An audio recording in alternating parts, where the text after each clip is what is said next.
इंदौर के चंदन नगर पुलिस ने ऐसे आरोपियों को गिरफ्तार करने में सफलता हासिल की है जो इंदौर शहर में युवा पीढ़ी को नशे की गोलियां सप्लाई कर उन नशे की लत की ओर ढकेल रहे थे। आरोपियों से बड़ी मात्रा में नशे की गोलियां पुलिस ने बरामद की हैं। तस्वीरों में नज़र आ रहे ये वो आरोपी हैं जो इंदौर शहर में युवा पीढ़ी को नशे की ओर ढकेल रहे थे। मुखबिर की सूचना पर हुई इन लोगों की कार्रवाई पर 3 आरोपी को गिरफ्तार किया गया है।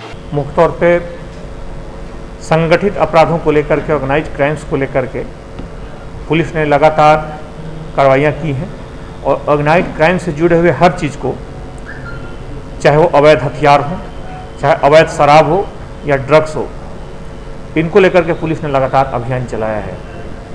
हम जानते हैं कि पिछले दिनों एक ड्रग्स के खिलाफ भी बड़ा अभियान चला था, जिसमें पिछले लगभग अभियान के 4-5 दिनों में ही 400 के आसपास कार्रवाइयाँ की गई थी।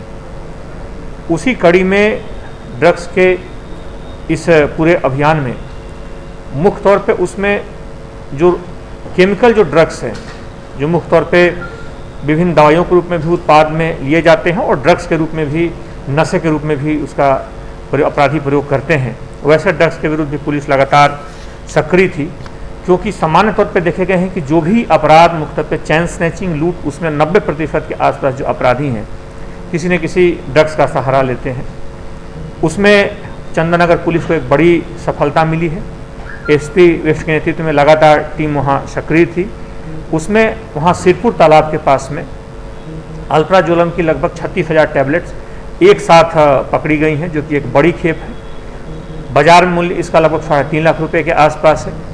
और इसके पकड़े जाने के साथ ही कुछ एक ऐसे गिरोह का पता चला जो कि युवाओं के बीच में, अपराधियों के बीच में एक ड्रग पैडलर्स के सहारे इन ड्रग्स को पहुंचाता था।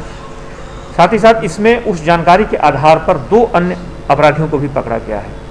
2 इसमें अन्य अपराधी हैं जो कि अलग अलग शहरों के हैं, वो दूसरे शहरों से थे और उसमें अलग अलग शहरों में इनका ग्वालियर और आसपास के जिलों से ताल्लुक़ हो सकता है। बहरहाल उनके बारे में और सारी जानकारियाँ निकाली जा रही हैं।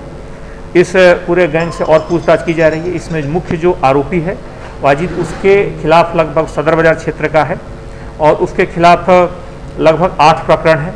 उसका एक सहयोगी जो है लक्ष्मी नारायण, उसके खिलाफ भी मामले हैं और वो भी पुराना शातिर बदमाश है। इस तरीके से इस पूरे गैंग को पकड़ने के बाद पुलिस जो है इस गैंग से जुड़े अन्य वो पहलू जो कि दूसरे राज्यों से लाते थे, इनसे जो जानकारी पता चली है उत्तर प्रदेश के पूर्ण क्षेत्रों से ये जुड़े हुए हैं और वहाँ से ड्रग्स को मुख्य तौर पर लाते थे। तो पुलिस उन सूत्रों की भी तलाश कर रही है कि आखिर वो दूसरे राज्यों से लाने वाले कौन हैं, यहाँ इस ड्रग्स की बड़ी खेप को कैसे छोटे छोटे टुकड़ों में विभिन्न जो अपराधी हैं, जो नशेलची हैं, उन तक कैसे पहुँचाया जाता है। इस पूरे गिरोह का पुलिस इस पर काम कर रही है और जल्दी इस गिरोह से जुड़े अन्य अपराधियों का भी खुलासा होगा।